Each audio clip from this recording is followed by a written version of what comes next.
ఇండస్ట్రీకి రుణపడి ఉన్నాం అన్నయ్య. మీకు ఇండస్ట్రీయే రుణపడి ఉంది. అదైతే నేను ఒప్పుకుంటాను. అది ఇంక ఇప్పుడు ఆవిడ మొదలు పెట్టిందండి మీకు. ఆవిడ రుణం తీర్చుకుంటారు గ్యారంటీగా. ఒకటండి, ఎంజాయ్ చేస్తున్నాను. That's the main thing that matters కదా. రుణాలు ఇవన్నీ మనకెందుకు. అవును, అలా కదండి. ఏదైనా మీరు చేసిన దానికి మీరు ట్రూ కాంట్రిబ్యూషన్ కి ఆ రిజల్ట్ వస్తుంది కదండి. అది డౌట్ లేదు అన్న. లైఫ్ లో అది మాత్రం నేర్చుకున్నా. లేట్ అవ్వచ్చాం కానీ కళామ్మ తల్లి ఎప్పుడు తప్పు చేసి అసలు అంటే ఇప్పుడు ఫర్ ఎగ్జాంపుల్ ఆయన ఎప్పుడు ఎన్నేళ్ళు 15 ఏళ్ళ నుంచి సినిమాలు తీస్తున్నారు. బ్లాక్ పెద్ద పెద్ద సినిమాలు చేసారు, వస్తాయి పోతాయి. మీరు నేను సునీల్ అన్నతో నేను మనది ఎప్పుడు ఇంకా క్లాస్మేట్స్ కంటే ముందే క్లాస్మేట్స్ కి నేను అన్నాను గుర్తుంది తమ్ముడు. కోటి ఉమెన్స్ కాలేజ్ లో షూటింగ్ జరుగుతుంది. అవును, తను చేస్తున్నాడు. తన్నే ఏ కాన్ఫిడెన్స్ తో అన్నానో తెలియదు. 2007 8 అది సంథింగ్ అన్నాను, తమ్ముడు నువ్వు చాలా బాగున్నావు, చాలా బాగా చేస్తున్నావు, హీరో అవుతావు అని.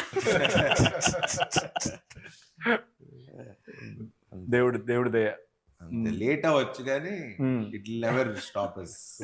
నీకైతే కుదిరింది ఫస్ట్ సినిమా, దాని ముందు తన పాపం చాలా పని. అందరూ అసిస్టెంట్ డైరెక్టర్ గా చిన్న చిన్న క్యారెక్టర్లు తీసుకొచ్చిన వాళ్ళు అందరూ, కానీ ఫస్ట్ సినిమా నుంచి హిట్ కొట్టేసి సెకండ్ హిట్ సిండ్రోమ్ అని ఉంటుంది. అది కూడా దాటేసి అంతకన్నా ఫస్ట్ దానికన్నా సెకండ్ ఇంకా పెద్దది చేసి చార్మింగ్ స్టార్ ఉన్నాడు. నాకు ఇప్పుడు చార్మింగ్ స్టార్ నువ్వే. లేదు శర్వ, ఫస్ట్ దానికి సెకండ్ దానికి కూడా తనకి ఎప్పుడు టఫ్ గానే ఉండేది. బౌద్ధ మూవీస్ ఏంటి అనుకోకుండా సెకండ్ అసలు టఫ్ గా ఉండాల్సింది కాదు, స్లోగా నా ప్రాబ్లం అది. But the way he mean structured everything final గా. ఎక్కడ కూడా నేనన్నా అప్పుడప్పుడు కానీ ఫస్ట్ బ్యాలెన్స్. నేనన్నా ఇప్పుడు ఆబ్వియస్లీ ఫస్ట్ ఫ్రస్ట్రేషన్ ఉండేది ముగ్గురికే, హీరో డైరెక్టర్ ప్రొడ్యూసర్ ముగ్గురికే ఉంటుంది ఫ్రస్ట్రేషన్. ఎవరు అరుచుకోవాలి? మామూలు మేమే అరుచుకోవాలి. అనిల్ గారి మీద పెద్ద ఫాదర్ అనే భయం ఉంటే ఫాదర్ తో అరవం కదా, మదర్ కదా. మా ఇద్దరికి మదర్స్ మేము.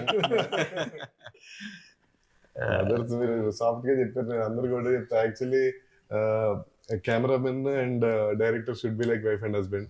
Producer, director, wife and husband. Hero, director, wife ఎవరు? హస్బెండ్స్. ఒక్కొక్కరి దగ్గర నుంచి మనం ఒక్కొక్కరు తీసుకుంటూ వెళ్ళగా పాపం